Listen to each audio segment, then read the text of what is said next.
pag-ibig na wagas ang relasyon na binuo. Bakit ngayon kalas-kalas at hindi daw aatras sa relasyon na ginawa? Sinungaling ka pala, bakit ikaw ay nawala?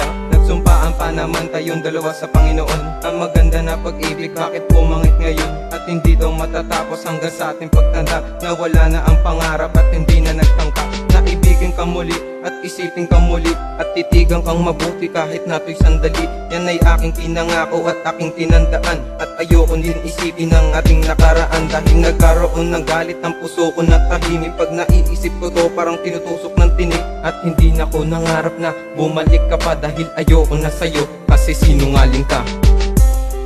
Bakit ba ganito ang buhay sa mundo? Kailangan mawalay ang mahal mo.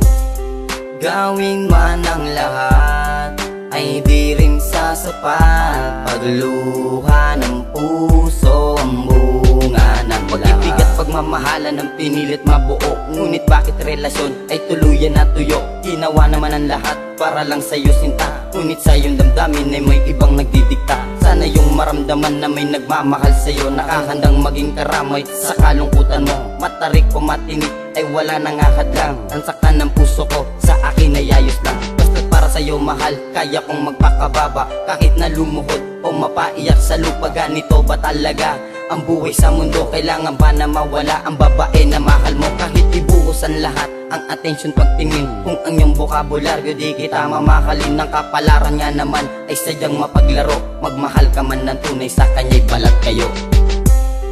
Bakit ba ganito ang buhay sa mundo? Kailangan mawalay ang mahal mo. Gawin man ang lahat ay di rin sasapat. Pagluha ng puso ang bunga ng lahat. Akala ko nung umpisa na tayo lang na dalawa. Akala ko rin na makukuha na ang nadarama, pero wala akong napala. Iniwan mo na mag-isa, halos hindi mapakali at palagi ng balisa. Kasi nga wala ka na at nabola ng iba. Mga sinabi mo sa akin puro boka lang pala. Ayoko na sa tulad mo magsama kayong dalawa. Imbis na saya makakamit, nakamit ko sa'yo'y pagluha. Di ako nagkamali at walang masamang motibo. Tumagal ang relasyon na utak mo ay negatibo. Di sapat ang mga sumpaan sa isa't isa, kung sa pagmamahalan ay may ibang nagumpisa. Sa sagot kong binigay ay wala kang antugon. Tanging pagtangis na pagluwa at pag-iyak na pabulong. Dahil sa akin di mawari ang mga nangyari sa atin. Pipilitin ang sarili na ikay hindi na sa'kin. Bakit ba ganito ang buhay sa mundo? Kailangan mawalay ang mahal mo.